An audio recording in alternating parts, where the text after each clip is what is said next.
En 1986, la Corte dijo, si no te metes en la vida del otro, el Estado no se mete. Pero en 1990 no le importó nada. Con el fallo Montalvo, la Corte Suprema dio marcha atrás y volvió a criminalizar la tenencia de drogas para consumo personal. Sí, aunque no vendas, aunque sea para vos, aunque estés en tu casa, tener marihuana volvió a ser delito. La excusa, que pone en riesgo la salud pública, el orden social, hasta la supervivencia de la nación. Hoy te cuento cómo un porro en un patrullero bastó para que la Corte rompiera con Basterrica, ignorara el artículo 19 de la Constitución y reinstalara el castigo por lo que haces en tu intimidad. Esto no es solo un fallo, es una regresión. Quédate que te cuento.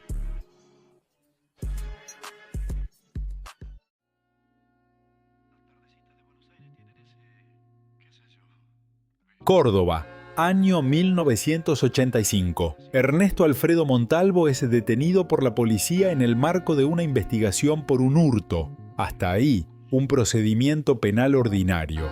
Pero lo que dispara todo no es el hurto, sino lo que pasa después. Cuando lo suben al patrullero, a Montalvo se le cae una bolsita con marihuana. Unos 2,7 gramos, lo que a todas luces era una cantidad mínima de consumo personal. Pero en vez de considerarse un dato irrelevante o parte del mismo expediente, el fiscal abre una causa penal nueva y separada exclusivamente por tenencia de estupefacientes con base en la Ley 20.771, artículo 6.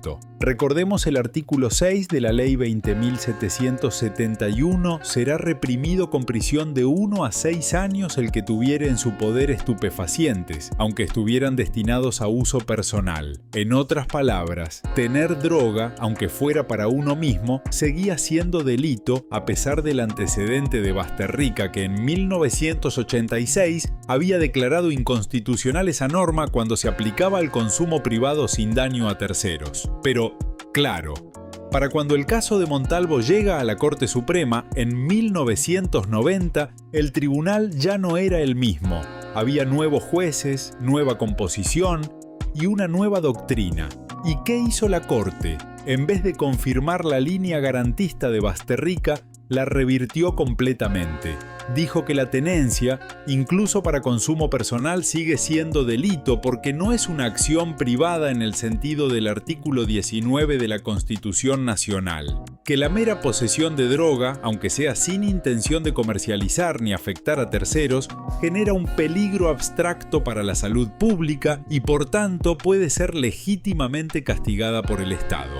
En resumen, Montalvo fue detenido por otro delito, pero fue condenado por tenencia de marihuana, una causa completamente aparte. La Corte entendió que esa tenencia sí afectaba un bien jurídico colectivo y que el artículo 19 lo protegía. Así, en solo 4 años, la doctrina de Basterrica fue abandonada. Este es el momento en que la Corte deja de lado la lógica del si no haces daño, no es delito, y vuelve al modelo de penalización total, aún sin terceros, aún en el ámbito privado.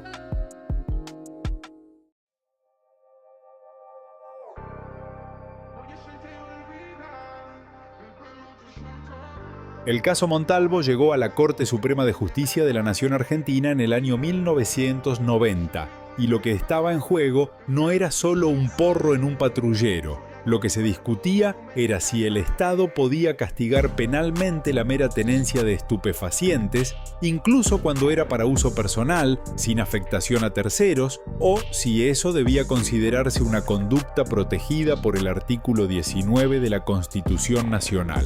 Recordemos el artículo 19. Las acciones privadas de los hombres que de ningún modo ofendan al orden y a la moral pública, ni perjudiquen a un tercero, están solo reservadas a Dios y exentas de la autoridad de los magistrados. Este fue el mismo fundamento constitucional que se usó en Basterrica para declarar inconstitucional el castigo a la tenencia para consumo. Sin embargo, en Montalvo, la Corte cambió radicalmente de criterio. La Corte votó por mayoría, revocando la doctrina de Basterrica. Entre los jueces que firmaron la sentencia mayoritaria estuvieron Nazareno, Moliné O'Connor, Levén y Gómez 10, entre otros. ¿Cuáles fueron los fundamentos principales del voto mayoritario? La Corte sostuvo que, si bien el artículo 19 protege las acciones privadas, eso no implica que todo lo que se haga en privado quede fuera del alcance del derecho penal.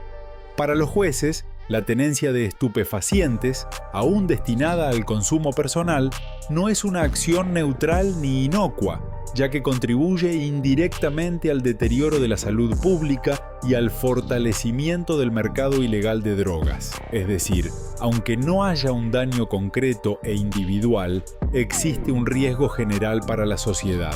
1. Peligro abstracto. Se introduce con fuerza la idea de delitos de peligro abstracto. Esto significa que no se necesita probar un daño real o efectivo, sino que basta con que la conducta implique un riesgo potencial para el bien jurídico. Así, la tenencia simple se convierte en delito por su peligrosidad intrínseca, sin importar si se consumió o si hubo terceros involucrados. 2. Interpretación restrictiva del artículo 19 CN. La Corte sostiene que el art. 19 no es absoluto y que debe interpretarse en armonía con otros bienes constitucionales protegidos, como la salud pública o el orden social. Según este enfoque, el Estado tiene legitimidad para intervenir penalmente cuando el ejercicio de una acción privada pone en peligro bienes colectivos fundamentales. 3. Cambio de contexto y de política criminal. El fallo también menciona que el problema del narcotráfico ha crecido exponencialmente y que frente a esa nueva realidad social, el Estado necesita herramientas más firmes para combatirlo. En este sentido, la Corte legitima el uso del derecho penal como instrumento preventivo, incluso anticipándose al daño.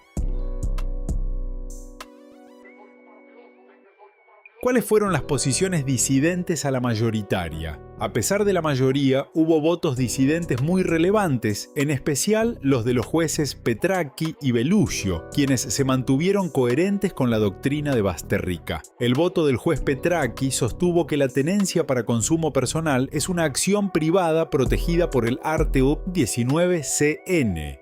Reiteró el criterio de Basterrica, afirmando que el derecho penal no puede usarse para castigar conductas que no dañan a terceros. Criticó la idea de peligro abstracto, diciendo que criminalizar conductas por su potencialidad futura conduce a un derecho penal del enemigo, donde no se castigan hechos, sino riesgos ideológicos. No se puede prescindir de la existencia de un daño concreto cuando se trata de limitar las libertades individuales. El voto de Bellusio coincidió con Petracchi y agregó que el consumo de drogas puede ser un problema sanitario, pero no necesariamente uno penal. Enfatizó que penalizar la tenencia personal no resuelve el problema del narcotráfico y que la ley penal debe actuar como última ratio, no como herramienta de disciplinamiento social. En resumen, la mayoría de la Corte en Montalvo cambió el rumbo iniciado por Basterrica y volvió a penalizar la tenencia para consumo personal. Introdujeron el concepto de peligro abstracto y reafirmaron el rol del Estado en proteger bienes colectivos como la salud pública. Petracchi y Bellusio disintieron, defendiendo una visión liberal del derecho penal basada en el respeto de la esfera íntima. Este fallo marcó el inicio de una etapa regresiva en la jurisprudencia argentina sobre el consumo de drogas. Recién en 2009, con el fallo Arriola, la Corte volvería a retomar y fortalecer la línea de Basterrica, reafirmando que el Estado no puede castigar lo que sucede en el ámbito privado si no hay daño a terceros.